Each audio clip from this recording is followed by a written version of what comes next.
Welcome back to the deep dive.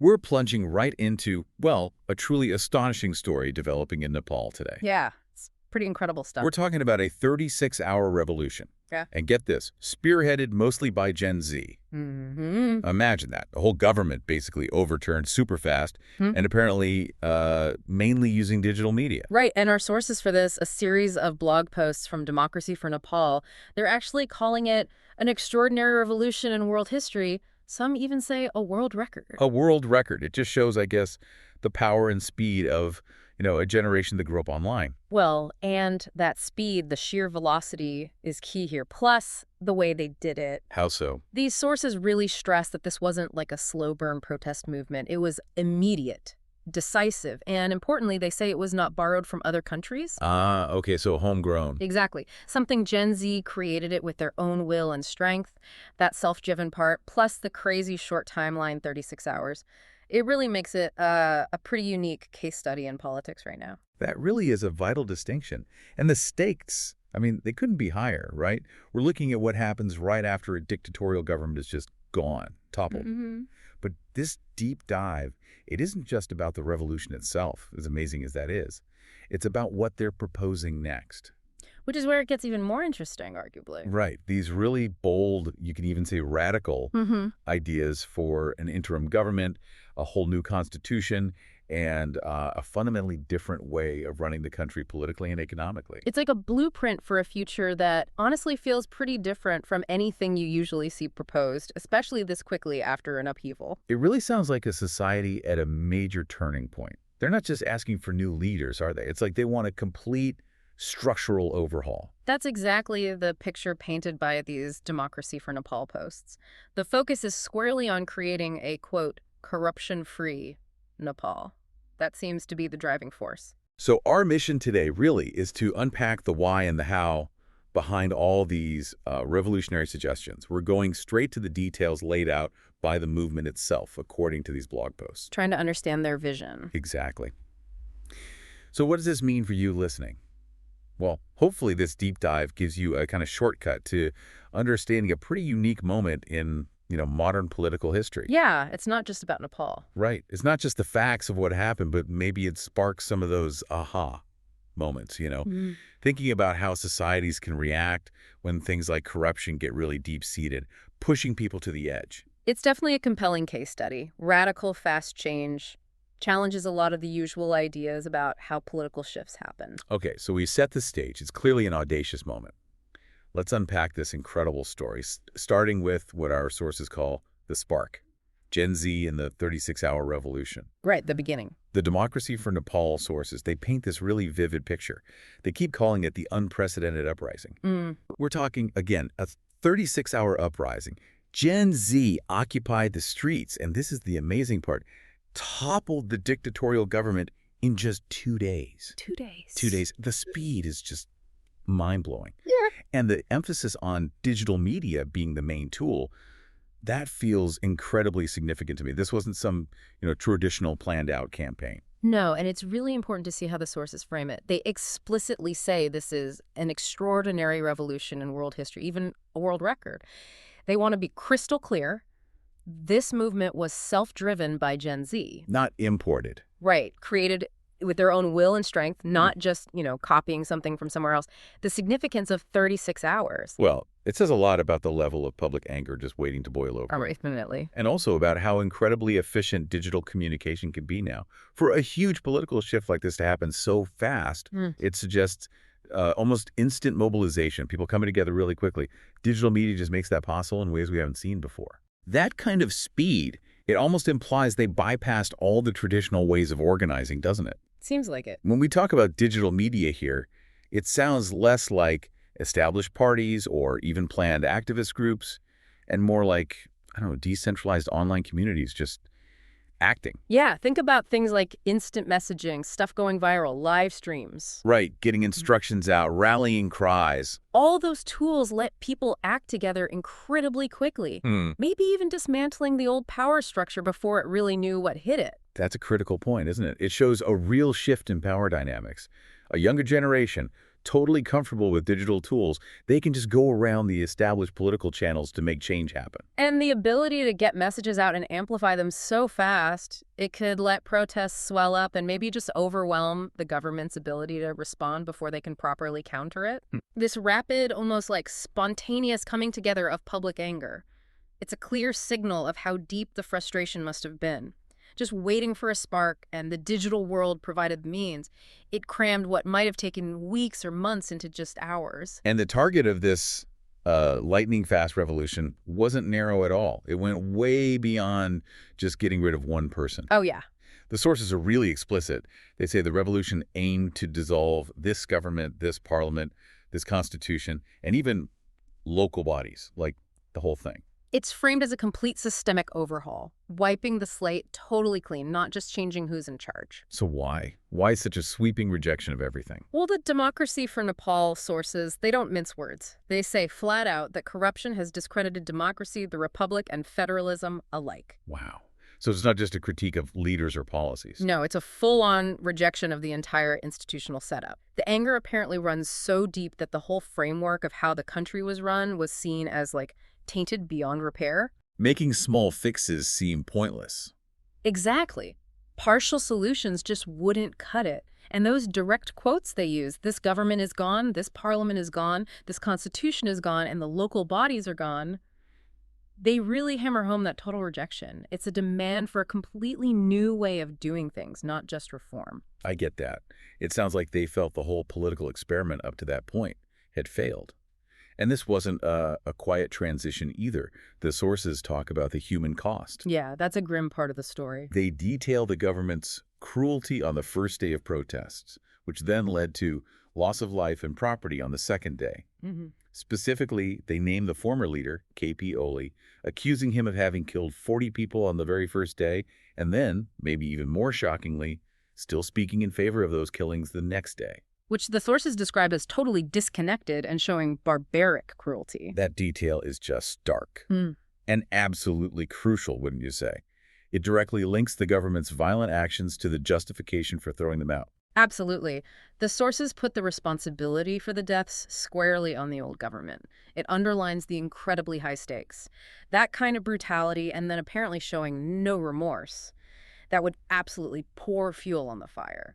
Solidify people's resolve. Right. It becomes a narrative of oppression leading directly to revolution. It makes it clear this was a fight for basic rights, for human dignity, not just about political ideas. It gives a kind of moral imperative for the swift, decisive action they took. Yeah, that brutality wasn't just an act. It was like a revelation for Gen Z, unmasking a system they already distrusted. Yeah. It pushed them past just wanting reform. Towards something much deeper. Exactly. Towards asking, was the corruption just a few bad leaders, or was it, like these sources shockingly claim, actually built into the country's foundational document? A huge question. This whole swift, digitally powered revolution, it really points to a massive dissatisfaction. And it sets the stage for these incredibly radical proposals we're going to talk about. Yeah. Does this Gen Z in Nepal, they aren't looking for tweaks. They want a complete rebuild. From the ground up. So we've seen this dramatic overthrow. Now let's dig into a system under scrutiny. Why the old order must go. This really gets to the core issues that fueled such a fast, widespread uprising. Okay. And the Democracy for Nepal sources, they make this really powerful, honestly quite shocking accusation. They talk about the Constitution as a source of corruption.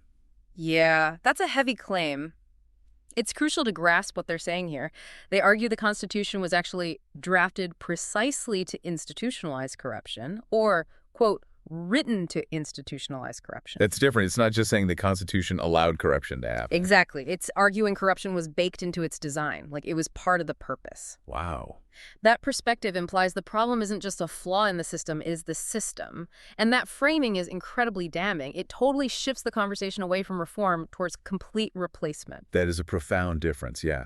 If the very foundation document is seen as designed to enable corruption, then you're dealing with a systemic disease, not just a few bad actors. But how? How could a constitution, which is supposed to, protect rights and set up government, actually institutionalize corruption? What does that even mean? Well, the sources kind of hint it's more about who drafted it and why, rather than every single clause being overtly corrupt. They draw this striking comparison. They say debating fixes is like asking, after winning multi-party democracy, whether the panchayat constitution should still be kept. Ah, okay, so comparing it to a previously discarded illegitimate system. Precisely. The analogy drives home their point. If the document itself is tainted by its origin and intent, then trying to patch it up with amendments is fundamentally pointless. That analogy really clarifies it. The implication seems to be that the structures the Constitution created, maybe the election systems, how power was shared, the accountability mechanisms, or maybe the lack of them, Right. that those were inherently designed to favor and keep corruption going and help the people who benefited from it. Yeah, that perspective just completely rejects the idea that you could fix it with reforms or amendments. Yeah. If the blueprint itself is considered rotten to the core, then any small changes are just, window dressing. Useless. This deep mistrust in the Constitution itself seems like a critical driver for the radical solutions we're seeing proposed. They basically believe it wasn't a shield for the people, but a tool made by and for a corrupt elite. And that leads us straight into their strong rejection of trying to fix things through amendments. Right. The futility of constitutional amendments. The sources just dismiss them out of hand. They call amendments a trap, a dead end, even a clever way to stall movements. They're very explicit. Amendments will not deliver transformation. This isn't just skepticism. It's like an outright refusal to engage with the existing political process, seeing it as totally incapable of delivering real change. So what are the sort of tactical or political reasons they give for rejecting amendments so strongly? Well, they explicitly see amendments as just a way for, quote, leaders like KP Oli, Sher Bahadur Doba, and Pushpa Kamal Dahal Prachanda to continue their endless game of musical chairs. The musical chairs analogy again. Exactly. The big worry is that amendments just preserve the status quo. They let the public anger dissipate without actually tackling the root causes of the corruption. So it lets the steam out of the movement. Potentially, yeah. And they double down on the origin issue, saying this constitution was drafted not in the name of the people, but in the living rooms of corrupt leaders. Wow. So that perceived illegitimacy of how it was created is directly linked to the current corruption, making any amendment under its rules inherently suspect. It's seen as trying to reform a system using the very people who benefited from its flaws. So it's a deeply cynical view. Amendments aren't genuine reform, just a political trick to calm people down and let the same old guard keep power. That's the essence of it. The musical chairs idea is powerful, just swapping positions, keeping the same corrupt system going, and actively stopping any real structural change. It's about holding on to power, not fixing the country or stopping corruption. I can definitely see why they demand a clean break then. The thinking is these established figures who clearly benefited from the corrupt system would never really reform it through amendments because that would undermine their own power, their own networks. Right, so any talk of amendment is just seen as a delaying tactic, a distraction to buy time for the old guard to regroup. This deep distrust makes a complete break seem necessary, rather than trying to fix something seen as broken from the start. And it's not just amendments they reject. The sources also slam the idea of midterm elections as a distraction. They call demands for new elections a farce and laughable. Which really highlights how revolutionary this movement is. They're refusing to play by any of the old system's rules, even things normally seen as democratic fixes, like elections. So why are new elections seen as a non-solution? Well, a crucial argument they make is this. Nepal is not collapsing because there have been too few elections. It is collapsing because the existing system is rotten to its core. That's a powerful statement. It really challenges the standard democratic idea that more elections automatically lead to better government or fix deep problems. Instead, they argue that within a fundamentally broken system, elections just merely reshuffle the corrupt deck, not replace it. So the election process itself is compromised if the whole system is rotten.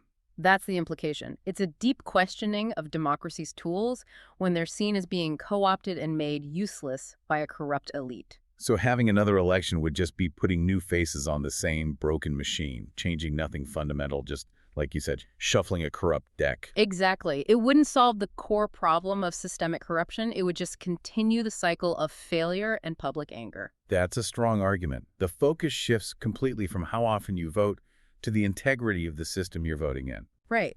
If the underlying structures, the Constitution, the parties, the institutions are seen as inherently corrupt, then any election result within that system is viewed with suspicion. incapable of delivering real, transformative change. This fuels the demand for a wholesale, revolutionary transformation, not just tinkering through discredited processes. And there's a really potent slogan that seems to capture this desire for a truly clean slate. No Nepo baby.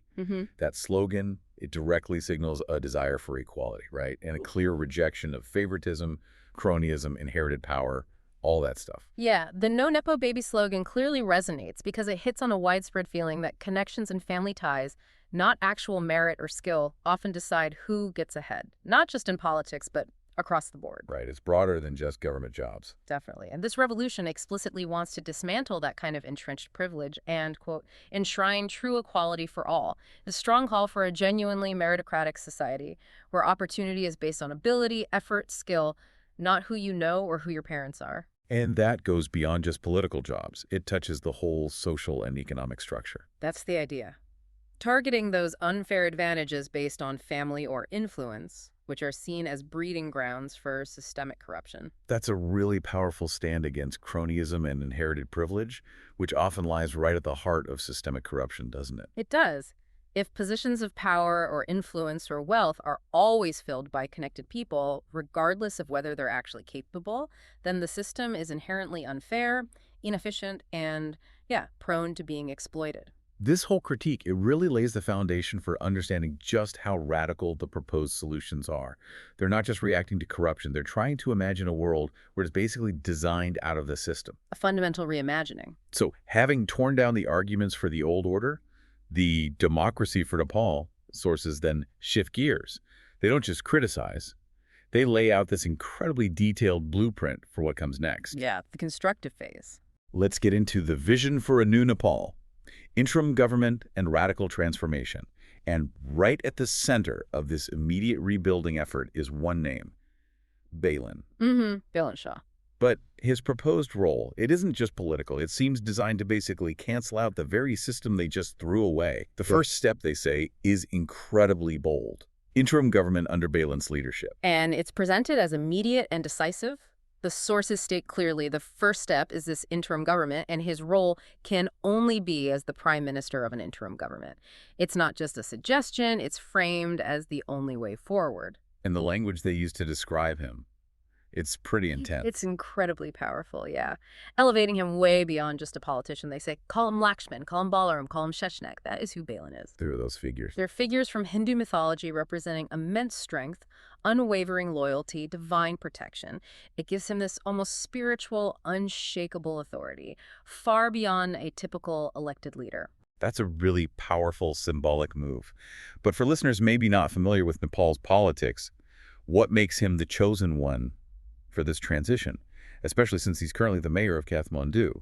And how does this immediate nullification of the Constitution actually work, practically speaking, if it's outside the legal system? You've hit the nail on the head, because what's truly revolutionary here is how his appointment is framed as automatically nullifying the old Constitution. Automatically? Yeah.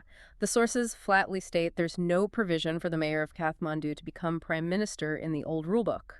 So him becoming PM is an act outside and above that established legal order. It's a direct result and confirmation of the revolution itself. So it's not about following the old rules. Not at all. Yeah. It's about declaring those old rules officially thrown out by the will of the people. This nullification isn't some legal procedure within the old Constitution. It's a revolutionary decree. It signals a complete break from the legal and political past. Okay, I see.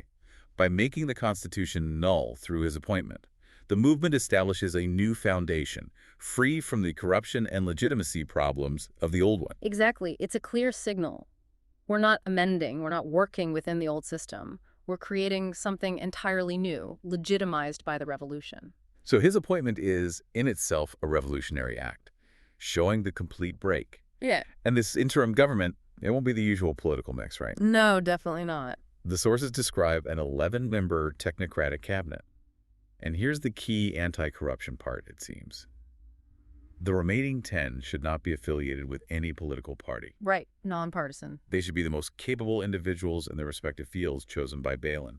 And crucially, no division of posts with anyone before Balin forms his cabinet. That sounds like a total rejection of traditional party politics. And a deliberate move to stop the kind of political deals that arguably led to the old system's corruption in the first place. Absolutely. This focus on a technocratic approach clearly prioritizes merit and expertise over party loyalty. It's a direct attempt to tackle corruption by consciously removing those traditional party interests from running the government day to day. And that bit about no division of posts beforehand. That's really significant. It tries to prevent the horse trading, the prearranged deals, the political favors that often lead to inefficiency, unqualified people getting jobs, and, well, corruption in typical coalition government. Right. This structure suggests a strong focus on efficient, expert-led governing during this transition, free from the compromises and power-sharing deals that often bog down multi-party systems, especially during unstable times. And the small size, just 11 members. Yeah. That also points towards wanting agility, quick decision-making, maybe a contrast to bigger, possibly more factional cabinets. So it's about getting things done with the best people, no matter their party, and stopping the backroom deals and favors that corrupted the old system. That's a remarkably bold vision for an interim phase. Purity of purpose, competence above all else. It absolutely is. And this commitment to a technocratic, non-party cabinet really shows the deep distrust the movement has for the established political parties and how they usually operate. Yeah. It's a clear attempt to install a government that they see as incorruptible, focused solely on rebuilding, untainted by the political games and self-interest of the past. They seem to believe competence and merit are the only way forward now. Okay, so once this interim government is running, what's the plan for setting up a truly new foundation for Nepal? Well, the sources say that alongside the interim government, an interim constitution is needed. Right, a temporary rule book. Exactly. They even float the idea of reviving a previous interim constitution, which might suggest they want something quick, maybe drawing on older frameworks seen as less corrupt. Interesting.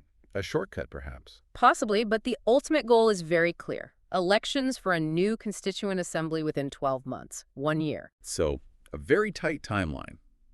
This quick move to an interim constitution, then a brand new constituent assembly, it really underlines their belief that the current constitution is beyond repair, doesn't it? Totally. It's not seen as something you can fix, but something you have to replace entirely, starting from scratch. Historically, interim constitutions are exactly that, temporary legal frameworks for transition periods. They provide basic legal order and stability until a permanent, properly debated constitution can be created. And reviving a previous one. That might suggest they're looking for a starting point they see as less tainted, maybe principles from a time before the current system got so mired in corruption, a period perceived as more legitimate, perhaps. And the strict 12 months deadline for the new Constituent Assembly. That shows a real commitment to rapid fundamental change, preventing the interim phase from dragging on, getting stuck, or maybe even sliding backwards. And this new Constituent Assembly, it wouldn't be like the old one they blamed for the corrupt Constitution, right? No, the sources are very specific about how different it should be. It would have only 101 members. Small. And be free from party whips and elite manipulation. And listen to this description. Every clause and subclause of a new constitution must be debated openly and voted on by representatives who answer to the people, not to their party bosses. Wow. That sounds like an idealized vision for truly participatory, transparent constitution making. It's a critical point. It's a direct response to that earlier complaint that the current constitution was drafted in the living rooms of corrupt leaders, not in the name of the people. So the 101 members and no party whips are meant to fix that. Exactly. They're direct attempts to ensure real popular sovereignty in the new foundation document. Just to clarify, party whips are how parties enforce voting discipline, often stopping representatives from voting their conscience or debating freely. Right, telling them how to vote. Removing them aims to ensure representatives act as truly independent agents of the people they represent, deliberating on the merits of each clause, not just towing the party line or following orders from elites. So the vision is a constitution that genuinely reflects what people need and want, created through open, honest debate, free from powerful political influence. That's the goal. An ambitious attempt to create a truly democratic and accountable process for writing the Constitution. That's a massive shift. From backroom deals and voting along party lines to open debate and individual accountability, it implies a huge amount of trust that individual representatives will act for the nation, not just their party. It does. A big leap of faith, maybe, but perhaps one they feel is necessary if the old system was truly that broken. It reflects that deep desire to prevent corruption from being institutionalized right at the start, making sure the new legal framework is built on transparency, real representation, and integrity. Trying to make the Constitution a living document from open discussion, not just a political tool crafted by a few for their own benefit. Okay, so we have the interim government, interim constitution, new constituent assembly. But what about the long-term political structure? This is where it gets, well, even more audacious, maybe even more controversial. Yeah, this part is quite something. The long-term vision, according to these sources, includes establishing a one-party democracy, Right. described as potentially the most meritocratic political party in the world. That is indeed a bold proposal, especially for anyone used to multi-party democracies. The sources argue that one meritocratic party is enough, and that a one-party democracy is possible. So how do they square one party with democracy? Through meritocracy. The core idea implicitly is that if a single party is genuinely based on merit, meaning its leaders and members are chosen purely on ability, expertise, integrity, not connections, popularity, or political games. A big if. A very big if. But if that were the case, they argue it could theoretically be more efficient, less prone to infighting, and more focused on national development than a messy multi-party system often plagued by gridlock, factions, and corruption, which they blame for the previous system's failure. So it's presented as potentially sufficient for the country to get stability and progress, without the corrupting influences of competitive party politics. That seems to be the argument presented in the sources, yes. But how would you even build such a party, especially one claiming to be the most meritocratic in the world? And, critically, how would it avoid the known dangers of single-party systems, authoritarianism, suppressing dissent, or just developing its own kind of corruption over time because there are no external checks? That sounds like a huge, incredibly complex challenge. You've put your finger right on the central paradox and difficulty. But the sources actually offer a fascinating, almost like algorithmic blueprint for building it. Really? Yeah. They tell Gen Z to build organizations at revolutionary speed using digital media, again, tying back to how they mobilized initially. Okay. And then they lay out this very specific 11-11-11-11-11 matrix for building the organization. 11. It's detailed. An 11-member committee is formed. They sit together and hold an election. One leader emerges. Again, such groups of 11 sit together and form the next level committee. They hold an election. One leader emerges. In this way, a nationwide organizational matrix must be built. Huh. Like cells building up. Exactly. And the reason given is explicit. 11 members means a group that can sit together and hold discussions, suggesting that's the optimal size for real deliberation and choosing leaders based on merit. That is a very interesting, almost cellular way to build a national organization, designed for fast, decentralized growth. Small groups that can actually talk and choose leaders based on ability, not just charisma or party loyalty. It sounds like a direct reaction against the big, often murky party structures they criticized. It does seem designed that way. But what are the risks? How would this system really filter for merit consistently, objectively, across potentially thousands of these small groups? How do you stop factions forming within them, or charismatic people just dominating, especially as it scales up? Those are exactly the critical questions. This model is designed to foster meritocracy from the ground up. By starting small and deliberative, it hopes leaders will emerge from pure recognition of competence, not top-down appointments or populism. And digital media speeds it up. In theory, yes. Rapid communication, transparent elections within these small groups, efficient scaling across the country. It's an attempt to engineer away traditional party politics and its flaws, aiming for a robust party that truly embodies merit and public service. But yeah, defining and consistently measuring merit is a huge challenge, and even small groups can fall prey to groupthink, bias, or just being swayed by persuasive individuals. The sources give the revolutionary blueprint, but the complexities of human dynamics in such a rigid structure, they're immense. Okay, moving beyond politics. The revolution also proposes this incredibly radical economic vision. A moneyless society. Yeah, this one is really out there. It's not just cashless, it's moneyless, a system where money itself will not exist. Instead, the sources propose every person in the country receives equal wages. Equal wages. And the mechanism is fascinating. Yeah. If you work 8 hours and 8 hours go into your account. And crucially, this includes even homemakers. This is, I think, probably the most audacious proposal we've seen yet. It's a truly fundamental redesign of economic life. It Yeah. goes beyond just tackling the symptoms of corruption, trying to eliminate what these sources see as its root cause, accumulated wealth, and the power that comes with it. So the principle is this radical form of labor value exchange. Hmm. Your time worked is directly credited. Right. Work 8 hours in your account. It's not money as we know it. It's more like accounting for your contribution to the community. The vision is everyone gets equal wages for equal work. And explicitly including homemakers is a huge progressive step valuing traditionally unpaid labor. How does this connect back to corruption or the no Nepo baby idea? Well, the sources link it directly. They argue if everyone receives equally for their contribution, the incentives for favoritism, stealing public funds, inherited privilege, they just disappear. There's no money to be gained through corruption, no wealth to hand down to your undeserving Nepo baby kid. So it removes the motive. That's the idea. It's a profound leap of faith in collective motivation and a complete dismantling of capitalism as we know A it. profound leap indeed. The anti-corruption and equality angles are clear, but the practicalities of a truly moneyless society, they seem staggering. Oh, absolutely. Without prices or capital in the usual sense, how would you allocate resources efficiently? How would you fund or reward innovation if profit isn't the driver? What about trading with other countries? Would Nepal just isolate itself or develop some internal credit system for dealing with the money-based global economy? You've hit on the enormous complexities. And the Democracy for Nepal sources, while revolutionary in their vision, don't really detail how all that would work. Their focus is very internal.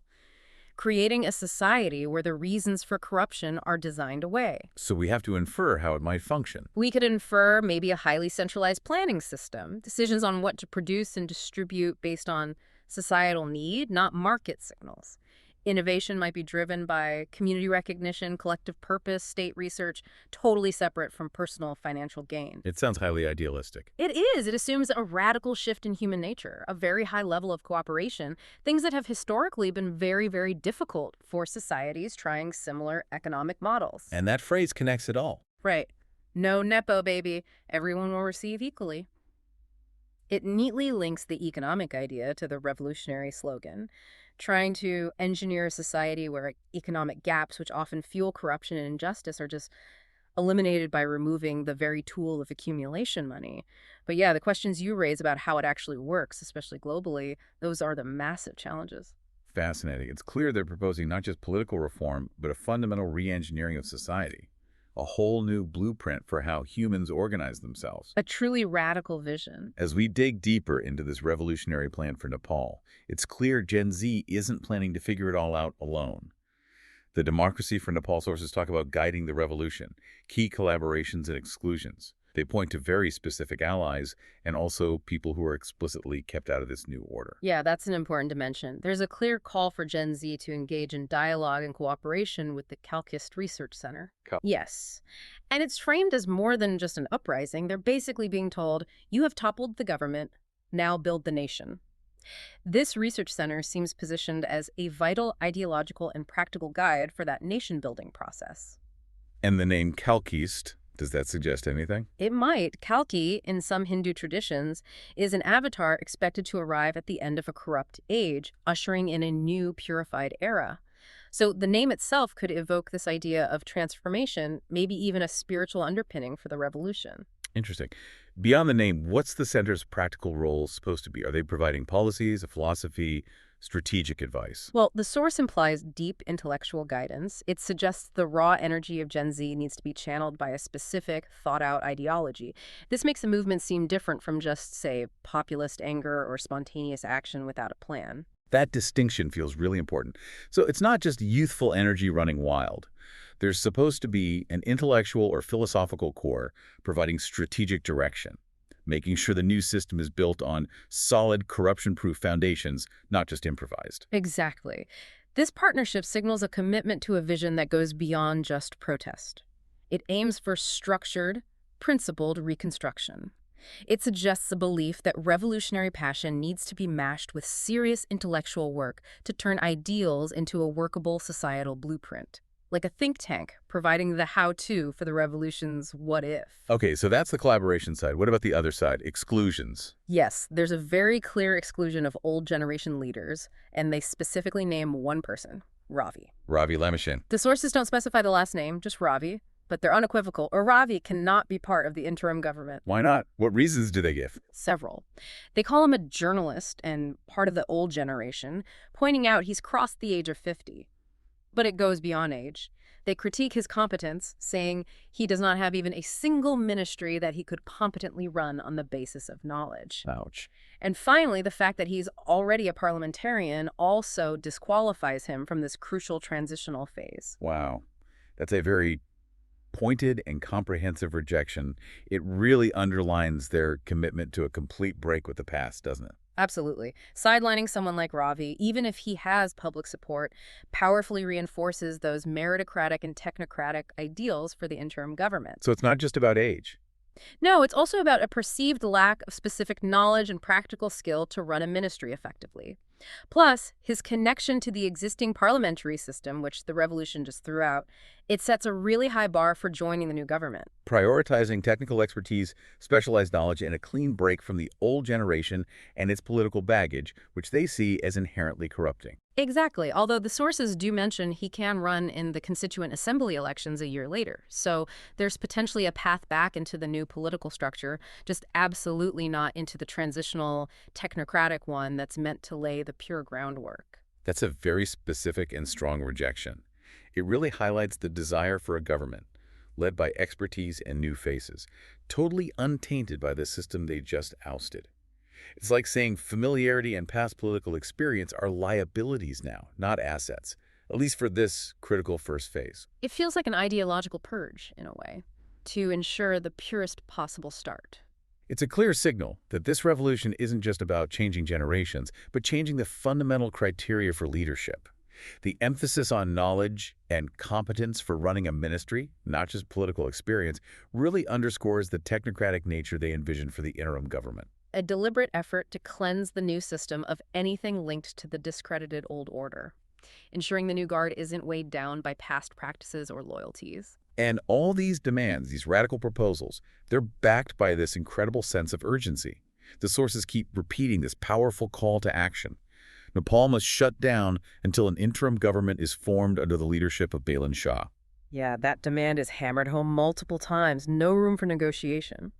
It shows how non-negotiable their demands are, right? A nationwide shutdown is a serious weapon. Absolutely. It's designed to exert maximum pressure by paralyzing the country.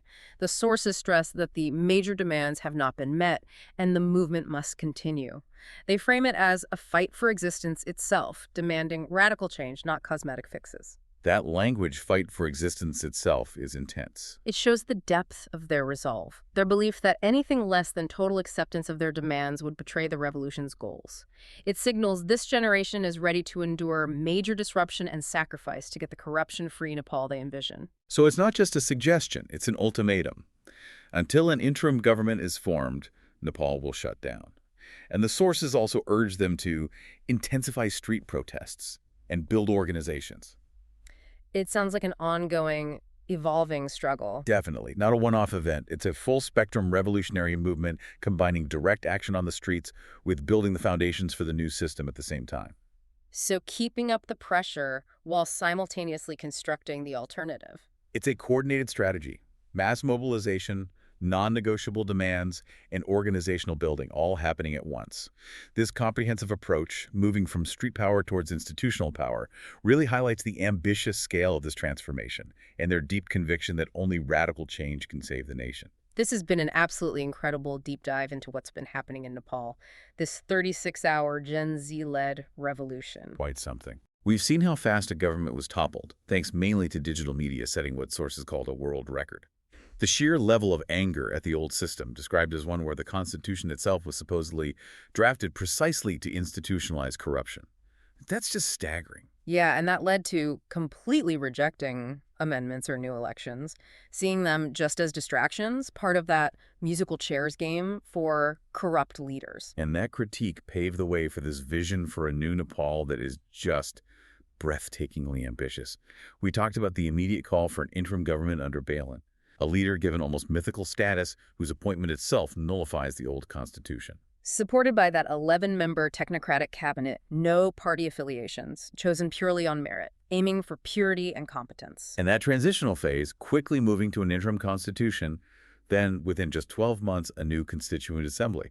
Small, 101 members, and crucially, free from party whips and elite manipulation to ensure genuine popular representation. And the long-term blueprint is just as audacious. That one-party democracy aiming to be the most meritocratic in the world, built through that unique cellular 11-11-11-11-11 structure. Designed to filter for ability, supposedly. But maybe the most radical part is the economy. A moneyless society, where money itself will not exist. Everyone gets equal wages based on hours worked, even homemakers. It's an explicit, fundamental attempt to eliminate the very possibility of corruption, to guarantee true systemic equality by removing the tools of wealth accumulation and economic difference. And this movement, it's to find its allies like the Kelkius Research Center for guidance, and its exclusions sidelining old generation figures like Ravi based on competence and past ties. All backed by that unwavering demand for action, the nationwide shutdown until their demands are met, framing it as that fight for existence itself. They're aiming, as the sources put it, to build a democracy the world has never seen and an economy the world has never known. This really isn't just about changing faces at the top. It's about fundamentally transforming the potential for corruption in the nation's very fabric. It's a huge experiment in creating a totally new societal blueprint, driven by a generation that clearly believes radical problems need radical solutions, even if they challenge almost every norm of modern government and economics. A profound undertaking. So, thinking about all this, the revolutionary speed, the total rejection of the old system, these incredibly radical proposals we've discussed, it leaves us with a big question, doesn't it? Given all that, what specific historical precedents or even modern-day challenges might best inform, or maybe caution, a nation starting such an ambitious, rapid societal rebuild, especially one aiming for a system that's truly unprecedented? That's the crucial question moving forward. What lessons, for better or worse, can be drawn from other attempts at fundamental societal re-engineering to shed light on Nepal's bold and undeniably challenging path ahead?